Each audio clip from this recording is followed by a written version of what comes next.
I am so excited to dive into yet another epic conversation on the Life of Full Blast podcast. I'm so excited to introduce a new friend, someone I met on Instagram. Trang, welcome to the show. I'm so grateful that you're here today.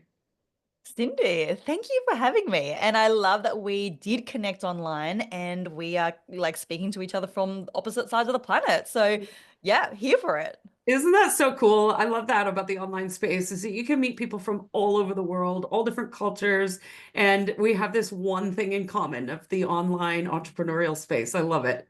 Yeah, it's a great space to be in. So, I'm stoked to be here.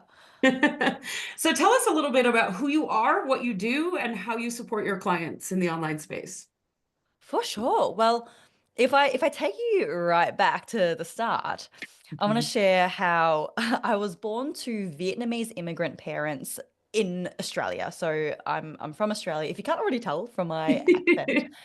And, coming from war and poverty, my parents, they just wanted one thing for me. They wanted me to have a secure job and a stable life. So Right. that meant that in high school, my career options were to become a doctor, a lawyer, or a disappointment. No. One of those three. And you know what? I was quite sporty. So I met them in the middle and I graduated uni as a physiotherapist. Now, Mm-hmm. 5 years ago, and it's called physical therapy, where you are, I believe, but physio in Australia. 5 years ago, like I'd only been practicing for a couple of years, and something happened one morning that changed the entire course of my career. So I'd gone out for a run, and when I stepped out onto the sidewalk to begin, I hear a crunch. I'm like, "What's that? What's going on?" I looked down, and I'd stepped on a snail. Now, Oh. this isn't the first time that's happened before, and I'm sure many of you have done the same. But for some reason that morning, I couldn't stop thinking about it. I couldn't Mm. help but feel guilty that me going for a run on this day at this time had caused such an effect on something outside of me. Like in this case, I had killed something. Mm-hmm. So that it really hit me that every one of my decisions does have a consequence. And sometimes it's not as immediate and direct that I can witness. Sometimes it goes beyond what I ever will understand. And that made me recognize how much of a footprint I had and could have, especially in the main thing that I would do every day, which was in my work. Mm-hmm. So, 5 years ago, after that, I started my initial business as a life and mindset coach because I didn't want to just work with people as athletes. I wanted to go more comprehensively and work with them as human beings. Mm-hmm. And from there, as I started to use my voice and teach and empower them to fulfill their potential, I started to get beautiful feedback like, "Oh, Trang, working with you has been the best decision I've made all year." Or, "Trang, you've changed my life." And that Mm-hmm. really touched me. I was like, I feel like I'm actually making a difference. Mm-hmm. And as I started to speak up and use my voice even more, I'm so grateful that my work has been featured on global platforms like TEDx and Medium. So this journey has been really interesting for me because it's made me realize the power of using our voice. Mm-hmm. Like our voice is so powerful in being able to spread influence and impact. We could be the most passionate and knowledgeable entrepreneur, but if we can't actually communicate that to those around us, then our influence and our brilliance will always be stunted. And Yes. especially for me, as someone who used to be quite a withdrawn introvert, I'm Mm-hmm. still introverted, just less withdrawn now. Yeah. I've come to realize that speaking is absolutely a skill that anyone can learn and master, not just those to whom it comes naturally. I was absolutely not born a Mm. confident and natural speaker, and yet that's the main feedback that I get nowadays. So, my superpower is my ability to move people to take action through my energy and through my voice. And that's why I am now on a mission to help other entrepreneurs do the same, to harness the Mhm. power of their voice so that they can lead powerful movements and create their mark on the world, which is why Mhm. I am now a speaker, a speaking coach for visionary entrepreneurs to speak with confident authority in their businesses and on stages so that they can be recognized as visible leaders. And when more of us do that, then the world's going to be a better place for all of us and for future generations. I love that. I love that so much. And, having come from being an introvert to doing work like this, I think that's so profound. And the ripple effect that's going to occur from that. I love Hmm. that. I love that. So you had mentioned that when you were a kid, you were withdrawn. Can you Hmm. share what happened there and how did you break free from being withdrawn? Yeah, absolutely. Well, if you imagine a kid playing in the playground at school, what would you imagine? You'd imagine that a kid would be laughing and playing in groups and hanging out with each other. But for me, it was the opposite. I Mm, was the kid that was in the corner by myself, watching the other kids play with each other. And the reason for that was because, like I said before, I was born to Vietnamese immigrant parents. So I actually grew up speaking Vietnamese, not mm, English. So I hmm. went to school not being able to speak English, which meant that all the other kids, they're talking in like what seems like this foreign alien language to me. And Right. of course, like growing up like that, you get teased for it. And kids are brutal, right? Like you Oh, get teased for it's it. so awful. Yeah, I got bullied for it. And I think like my whole childhood, I felt really distant. Like I Mm, felt like I didn't belong. And I'm sure that everyone can resonate. Like maybe it's not the language barrier, but for one reason or another, I'm sure we've all felt at some point like a little bit distant, like we don't belong. yeah. Like we aren't wanted in different friendship groups.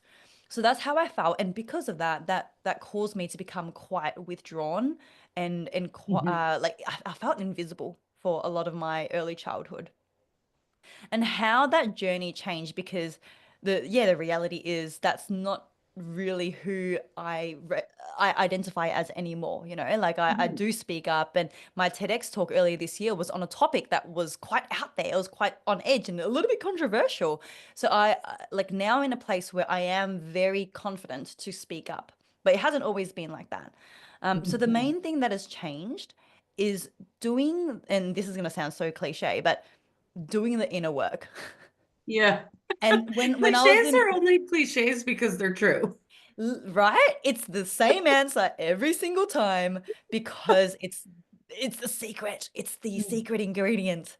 But like Yeah. for me and for anyone who's on this journey, like it doesn't have to be perfect because when I was in school, it's not like I had access to all the resources that I had now. Like I got so into the personal development industry. I got coaching, I went to retreats. I worked with different circles for them to give me this guidance. But in high school, I didn't have access to those resources. Right. So in Hmm. high school, it was simply just taking time to reflect and Mm. recognizing that I've got this light inside of me. I've got this light inside of me that no one else can touch. Like whether people want to tease me, whether people want to give me criticism, or even the opposite, even when people give me compliments and they want to, I don't know, like put me up on a pedestal or whatever, like Mhm. that light inside of me is separate from what others say to me. And Yeah. that is what I constantly remind myself of. Like, even when I am very nervous, even when I'm feeling imposter syndrome before, big pursuits or new things I am chasing, I remind myself, hey, I've got this light inside of me, and no one else can touch that light. It is going to Mm. shine bright no matter what. So that's Yes. just one example of a particular perspective that I took on and something that I have to continually do the work to Hmm. not just remind myself, but to see it and to feel it. And yeah, that requires doing the meditations, that requires doing the visualizations. And I was just doing it this morning because I've got a big day ahead. Hmm. And there's certain things that I'm like a little bit nervous about. I think that's very natural. Yeah. So I woke up and I was like, all right, I've got this beautiful, like warm light that radiates, and no one else can touch this. Like this is here to stay. I love that. I love that so much. And I can't, don't know if you can see this behind my desk. I have the word unfuckwithable. That's to me what that means, right? Is like there's that Yes. part of you that just nobody can touch, no matter what's going on, no matter what's happening in your environment, no matter what people are saying about you. There's that part of you that's just Untouchable, unfuckwithable. Unfuckwithable. That is so badass. And underneath that, you've got, is it boss switch? Boss switch. Yeah. Like, yeah, your whole room is a vibe. Like, it is such a vibe. I'm so here for it. But you know what? To add to that, like, if you were to imagine a bowl of water, like, imagine the bowl is full of red water. And if you were to, like, add one drop of clear water at a time, like, what's going to eventually happen? Like, the clear water is going to eventually take over and push out the red water, Yeah. right? So it will eventually become clear. So something that I've been doing for a few years in terms of a practice that's one of my coaches taught me is to start your own praise bank. So it's just a notepad in Mm. your phone where Mhm. every time that you feel a moment of self-pride or self-love, you add to it and you write that note down. Like I feel right now that glowing feeling in my chest because I just did that thing that I was so scared to do, but I did it anyway. Yep. And like continually adding to that really helps because like I think that is one of the biggest fears that entrepreneurs face. Mhm. It's the biggest fear in the world. Like public speaking is the Yeah. biggest fear in the world, ahead of the fear of death, which is just wild. Yeah. But like putting ourselves in the spotlight, whether it's podcasting on video, on social media, like pitching and selling, like that is something that most of us do feel some sort of imposter syndrome about. Yeah. So yeah, this praise bank I find really helps for us to like shine our voice to be able to speak up in these scenarios where we feel like we're not qualified enough or we're not good enough. So that's something that I've found has helped as well. I love that. I love that practice. I'm gonna do that myself. It's good. Yeah. One of the things that I love that you brought up, we're not all born to be, in front of the camera speaking and really just putting ourselves out there. I mean, you yourself being withdrawn and an introvert. You might not know this, but I'm also an introvert. I don't look like it and I don't act like it, but I very much am an introvert, right? And before I started my business, before I got into podcasting and running my business, I was actually a virtual assistant and I worked behind the scenes. I had Mm. never done a Facebook Live. I had never done any public speaking whatsoever.